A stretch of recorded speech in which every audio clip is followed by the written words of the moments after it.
Hi, my name is Kristen Gibbs, and this is CC Cycle 2, Week 15. These are some tutor ideas that we did in my classroom. Let's go ahead and dive on in.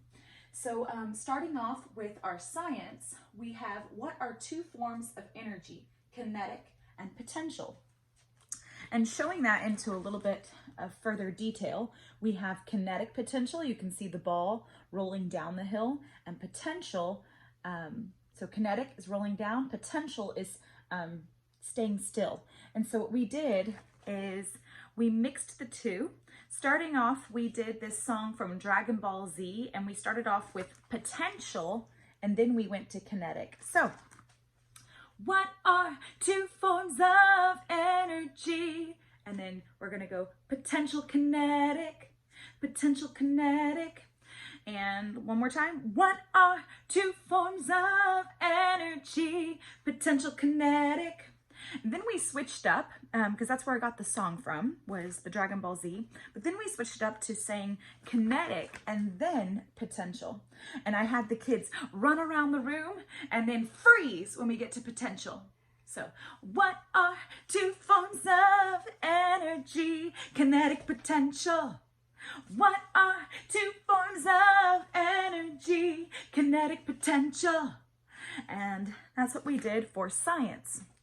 Moving on from science, doing our geography, we had the Levant. And having our maps out, and then we pointed, sang the song first, and then we pointed to the different Turkey, Cyprus, Syria, Iraq, Iran. So, the song goes, Turkey, Cyprus, Syria, Iraq, Iran. Turkey, Cyprus, Syria, Iraq, Iran, the Levant. Turkey, Cyprus, Syria, Iraq, Iran. Turkey, Cyprus, Syria, Iraq, Iran, the Levant. And then pointing to those. Turkey, Cyprus is out in the water. Cyprus, Syria. Syria kind of looks like a hand. And then Iraq, and Iran is the big one, Iran. Turkey, Cyprus, Syria, Iraq, Iran, the Levant. So that was our geography. We always start our morning off with geography and having the maps out, and I have carpet squares that the kids sit on, and then sometimes we'll do goldfish or Cheerios or gummies on putting the gummies on the Turkey, Cyprus, Syria, Iraq, and Iran, and that was a lot of fun.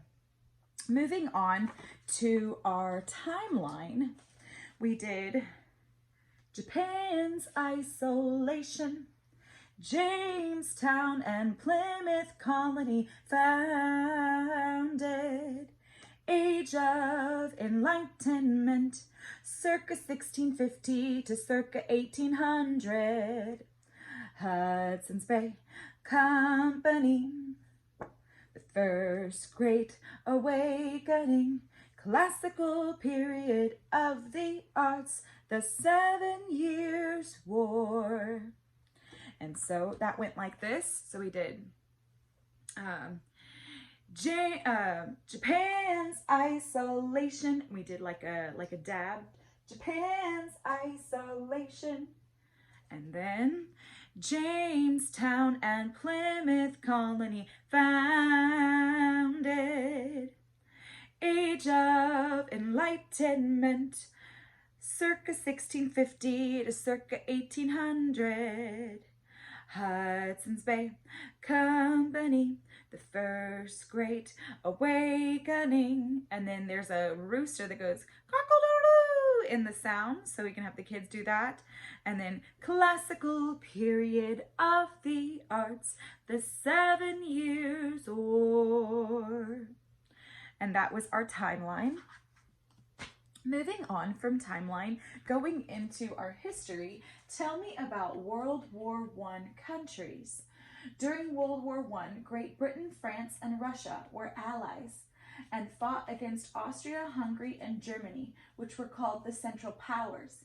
In 1917, the United States entered the war, assisting the Allies. And it has like a, like, ba-boom, ba-boom, like a spine kind of thing. So what we did is we spied and tiptoed around the room.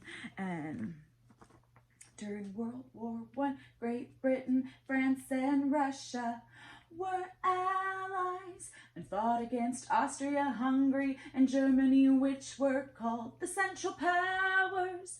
In 1917, the United States entered the war, assisting the Allies. And so we're walking around during World War I, Great Britain, France, and Russia were allies. And fought against Austria, Hungary, and Germany, which were called the Central Powers. In 1917, the United States entered the war, assisting the Allies. And so we sang that song, and we took turns with all of our 8 children being the leaders and taking us, and we followed. We followed the leader, we walked around, and we're acting like spies. And I also have these science magnifying glasses, and we used those to walk around and kind of spy. So that was what we did for history. That was a lot of fun. Some of the kids actually ended up going underneath the tables and around like corners, and that was a lot of fun. Moving on to our Latin, we have first conjugation endings in perfect tense. So we have bamba spat, bama spatis bunt, bamba spot, bama spatis bunt. First conjugation imperfect tense, and that is here to help you kind of know bamba spot, bama spatis bunt, bamba spot, bama spatis bunt.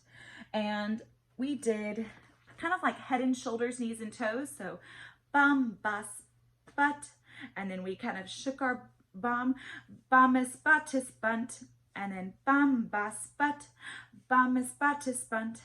First conjugation imperfect tense, because it's imperfect to talk about your bum. So bamba spot, bama spatis bunt, bamba spot, bama spatis bunt. First conjugation imperfect tense. Oh, it's imperfect to talk about your bum. Your bum. So that's what we did for Latin. Moving on to English. English was super funny today because we did the Wizard of Oz song to the Lollipop Guild and also to the Lullaby League. The Lollipop Guild are the boys with the lollipops, and they kind of sing in a lollipop girl voice, yes. And we had the Lullaby League, which are the girls singing in super high-pitched voices. And so we did the girls first. For purposes of sentences are declarative, exclamatory, interrogative, imperative. For purposes of sentences. And that's what we did for the girls, which was the Lullaby League. And then the Lollipop Guild are the boys. And we did for purposes of sentences, declarative, exclamatory, interrogative, imperative. For purposes of sentences. And that was a lot of fun. And also talking about declarative, period, exclamatory, exclamation point, interrogative is question mark, imperative is a period or an exclamation point, but it's a command, So I drew an arrow. Talking about those 4 purposes of sentences. Moving on to our math, we did metric measurements, and I believe this was to the song of the Little Indians. So we started off with 10 millimeters equals 1 centimeter, 100 centimeters equals 1 meter, 1,000 meters equals 1 kilometer, metric measurements. And then we did, you can clap or you can go honk honk. And then we had each kid make up a sound. So one kid might go roof roof, and then, or another kid might do beep beep, you know, and so they can make up a sound. So 10 millimeters equals 1 centimeter, 100 centimeters equals 1 meter, 1,000 meters equals 1 kilometer, metric measurements. And then you put in your sound. And that was a lot of fun. We can also bring out the puppets because each of the puppets are different animals, and then they can use the puppets to make those sounds in case they couldn't create a sound of their own. And that was our metric measurements. 10 millimeters equals 1 centimeter, 100 centimeters equals 1 meter, 1,000 meters equals 1 kilometer, metric measurements. Roof, roof. So that was our math, and I believe that was everything. So that was all of our memory work for our new grammar. Moving on to our presentation time. We actually move into presentation time next. And I have a presentation folder, and in here I have popsicle sticks if I choose to go in or random, or I'll just pick a student and we'll go in clockwise motion. But today we did posture. So week 15 is posture. Stand tall. Posture should be confident yet relaxed. That's also week 3. We do all of these different things for week 1 and 13 is eye contact, 2 and 14 is volume, 3 and 15 is posture, 4 and 16 is pacing and your tempo, 5 and 17 is movement, 6 and 18 is having an opener or a closer, 7 and 19 are gestures, 8 and 20 is energy and enthusiasm, 9 and 21 are facial expressions, 10 and 22 is your tone, 11 and 23 is enunciation, and 12 and 24 are your word choices. And so those are all the different things that we have been working on in our presentation time. And then if the child goes past their time, they each get 3 minutes. You can either ring this, but normally what I've been doing is setting an alarm on my phone to let them know time's up. And then they can say, thank you for listening. So that's what we did for presentation time. Moving on into art. Art was so much fun today. I really enjoyed it. We talked about Degas. I think the S is silent, so Degas. Degas, we ended up giving an introduction about the artist Edgar Degas, and we also talked about how there are different movements that he was able to capture and how the camera was invented around that same time, and his paintings seem to be more of like snapshots other than posed pictures. We showed a book from the library that showed a lot of the characters and people that he was capturing was maybe a ballerina twirling, or a lady putting on her hat, or somebody waving. And so those are all people in the midst of their movement. We then took a mannequin or our model. We took pipe cleaners and we made little figures. We taped the feet. Mine actually, I taped the hands because I did mine upside down. And I had him like this doing a cartwheel. The beads are actually supposed to show the joints. So the beads are like our elbows. And here, these 2 beads are on the legs, which show the knees. And so we had our body, our head, our arms, our feet, and our legs and our feet, and then the joints, which was to show the movement and the movement. There's also a roller skate Barbie that you can bring, and I know that the roller skate Barbie has lots of joints to be able to move the Barbie in those different ways. And then also we did using color pastels and watercolor pencils, and we did it on, this was our activity on to a, I believe a canvas, and then putting that, our artwork on there. And so we used this as our mannequin, and then we drew what we saw, which was this figure, onto the paper, onto the canvas. Then moving on into science, I love in science using the Indescribable book, and I believe we did this week page 112. I believe we did page 112 in the Indescribable book. And then I start off with that, just getting our hearts excited about talking about science and that curiosity and wonder. And then we also did the bottle organ. The bottle organ was so much fun because we learned making sounds.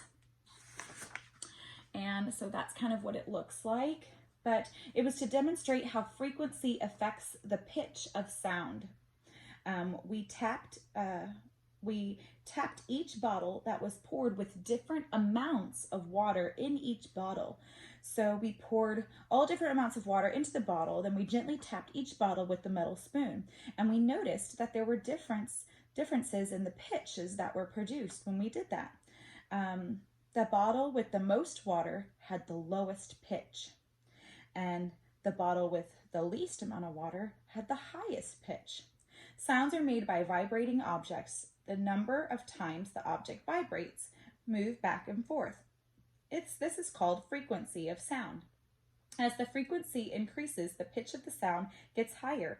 Tapping on the bottle causes the bottle and its contents to vibrate. As the height of the water column increases, the pitch of the sound gets lower. So that was a lot of fun. The kids just had a great time. I actually pitched out a lot of the bottles to make notes C, D, E, F, and G, and then they were able to play, you know, Mary Had a Little Lamb. They were able to play Twinkle Twinkle Little Star. They were able to play Hot Cross Buns, Bomba Spot. Somebody played our Latin, and that was a lot of fun. And then we also took the spoon and went from the bottom to the top, showing like a scale, and it would go, and then we'd go, and that was a lot of fun, going up and down the scale, up and down the bottles. And then we also talked about, well, what about, how does the sound change when we tap on the bottom of the bottle, to the middle of the bottle, to the top of the bottle, or to the very top of the bottle? We got to hear those pitches change. And that was a lot of fun, talking about variables. You can also do your scientific method song, which is Pop Goes the Weasel. And then you can also talk about those variables that you're having. And then in the morning tables, I always do like color sheets. So they're almost finished with their color sheets, which is how we can get to know about each student in the class.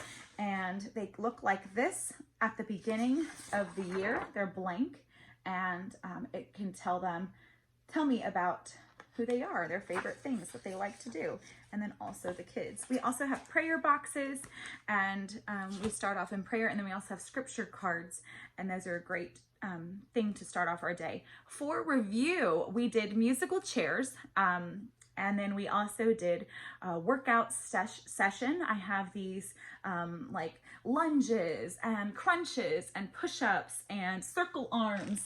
And I'll normally pick a subject, so history, or I'll pick out all of the histories for every week. You know, tell me about the 100 Years' War. During the 100 Years' War, and then they can continue, and then going around in circles. And then we also did a Latin review, which is a lot of fun. I do print off this book because it's like my go-to review book. It has everything. This was CC Connected. User is Keppel, Keppel, and it has all of our everything that we're learning for the week, including maps. And timeline, history, English, Latin, geography, math, science, and Bible, and the maps. So this is incredible to use for review time. Review times, you can also do like matching cards. This is what we're going to do next week, which is a memory match game. We're also going to do our puppets and jumping frogs. That's what we're going to do next week for review. I also have these bunny feet that we're going to hop while we do one song. And then I also have this little basketball game, which I'll assemble, and then the kids can try and shoot the ball inside of the basket hoop. And that's what we did for this week of CC Cycle 2, Week 15. I can't wait to see y'all again next week. Bye.